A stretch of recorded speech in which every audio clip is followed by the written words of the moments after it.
Greetings, District 117. This is your district director, Ramona Baylor, and I am here with Maxine Terry. She is the Toastmaster that will be spotlighted for the month of March 2021.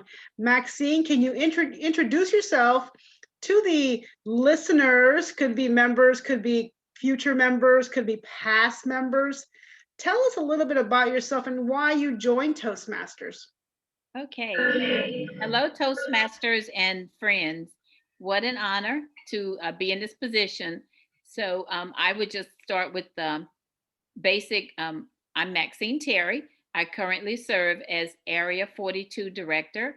I also hold a position as the VP Education for one club, and I'm a member of another club.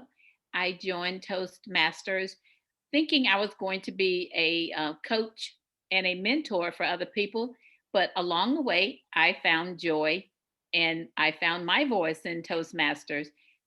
So as I continued to be a mentor to a really great group of individuals that were trying to find their voice to tell their story of success and recovery, I found my great passion, and so here I am, wanting to know more about Toastmasters and loving the journey. Thank you, Maxine. Thank you so much for sharing that, how you're mentoring, and then you found your voice and helped someone else find their voice. Along those lines, excuse me, what have you overcome now that you've been in Toastmasters for a few years? The obvious thing would be the fear of public speaking, and it sounds really catchy. Reality is, I teach classes and I train, but there's still that fear of public speaking. So why not tap into what can Toastmasters do for me, help me to be my best when it comes to being a instructor and being a trainer. And I just really latched onto those skills, and I believe I can say I see the rewards of that. Thank you. And I would also chime in to say, even being an area director puts you on the spot of having to either give an impromptu speech or a more tailored speech to the clubs that you guide. So thank you for sharing that. I would like to hear, and I think the audience would like to hear, what is your best experience as being a Toastmaster? My Okay, there are many, but let's narrow it down. I love the fact that I'm going to use an example without a name of a young lady that joined one of my clubs. Well, actually, she joined my home club, and she joined it, never really turned on her video, and she joined it in a virtual world when we were virtual. She joined, would not start her video or would be in a really dark room and pretty much not saying anything, would not get involved, but she came every time. She made every meeting.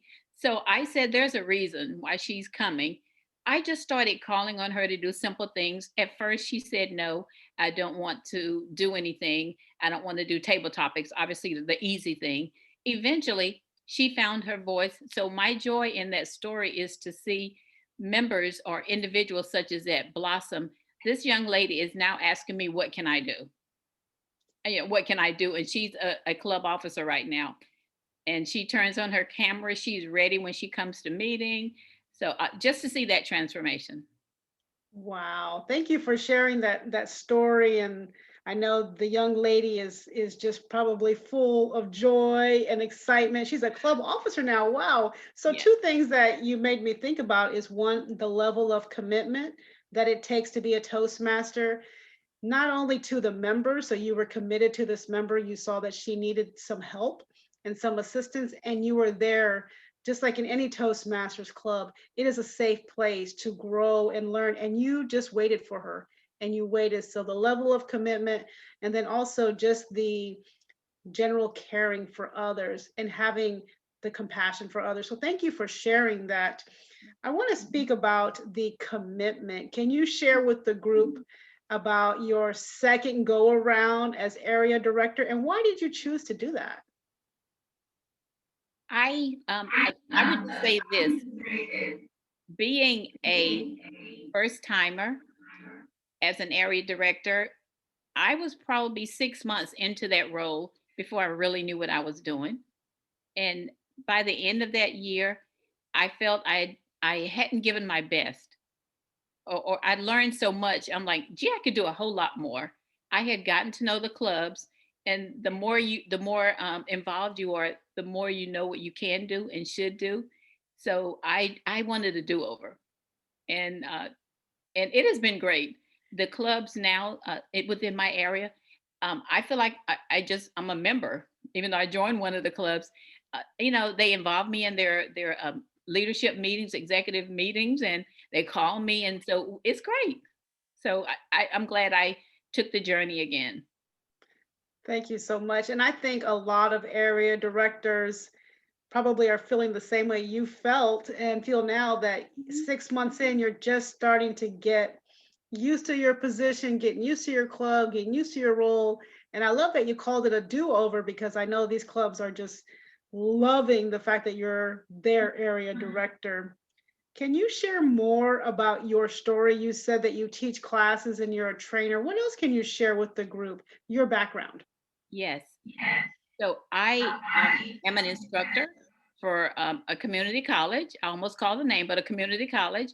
But I'm also a program and a career coach for a nonprofit, which is the home club. It is a corporate club, and that was partially some of my responsibilities is to mentor a group of individuals so that they can go tell their story that would support the nonprofit uh, through audio, sometimes through live recordings, through big group settings, small group settings.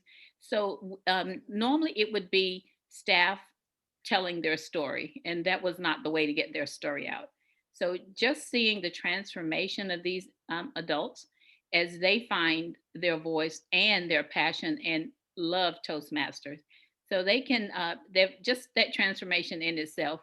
So that was my start in it all. But in the midst of it all, once again, I just really enjoy Toastmasters. And I will confess, in the beginning, I said I do not want to speak before public, not even making the connection. Well, if you're an instructor and you're teaching classes and you're training people, you're already public speaking.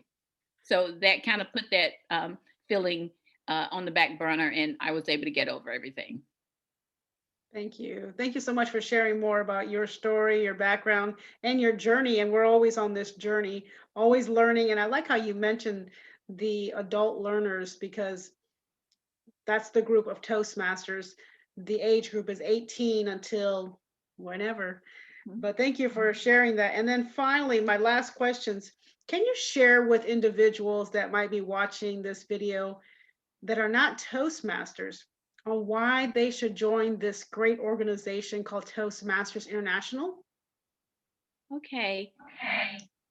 I believe the number one reason for most individuals is, how do I get over my fear of public speaking? Yes, that's a great reason, but I would say add to that and have a goal. I want to say, I want Toastmasters to do this for me. And that would be, you decide, you fill in the blank. Do you want it to help me find a purpose? Do I want to advance on my job? Do I want to promote a book? Do I want to just focus, or do I just want to network with people? So I would say have a great goal in mind. Yes, get over your fear of public speaking, but tag team with the goal.